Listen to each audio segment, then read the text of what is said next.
ভারতের সবচেয়ে বেশি মারা যায় কিসে জানেন? হার্টের অসুখে। কেন এরকম হচ্ছে?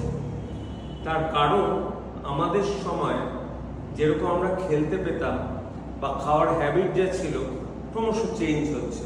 অর্ডার দিয়ে খাই, এক্সারসাইজ করি না, আমরা ক্রমশ মোটা হচ্ছি। অনেকে আমরা জিজ্ঞেস করে আপনার বয়স 62, দেখে বোঝা যায় না কেন?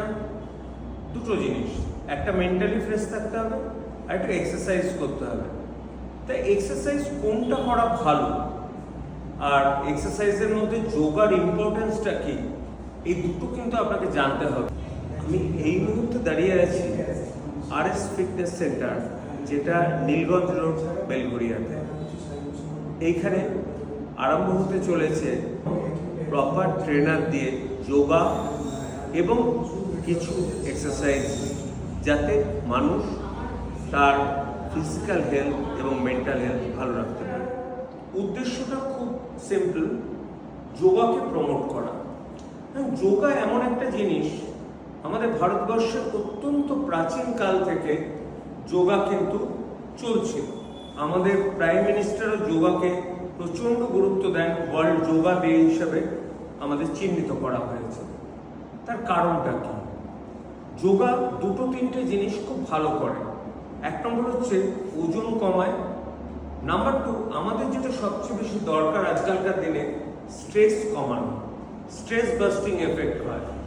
নাম্বার 3, মহিলাদের 50 বছরের কম, ধরুন 40-45 থেকে হাড়গুলো না ক্ষয়ে যেতে থাকে।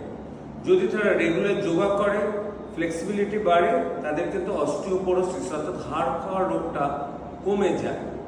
কোমরের ব্যথার হাত থেকে তারা রেহাই পায়, অনেক তারা ফ্রি থাকতে পারে। যোগা করতে বেশি সময় লাগে না, কিন্তু যোগা দুটো পজিটিভ এফেক্ট।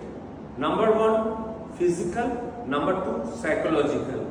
ফিজিক্যালি যোগা মানুষকে ফিট করে, সাইকোলজিক্যালি মেন্টালি রিল্যাক্স করে, আর ঘুমে সাহায্য করে। ঘুমের জন্য অন্তত পক্ষে 2 ঘন্টা আগে জিম বন্ধ করা উচিত, কিন্তু যোগা আপনি সবসময় করতে পারেন।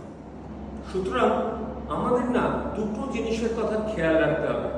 1 নম্বর, হাঁটা কম করতে হবে, খেলে মিষ্টি কম খাবেন, খেলে কার্বোহাইড্রেট কম খাবেন, খেলে তেলে বেশি ভাজা এটা কম খাবেন।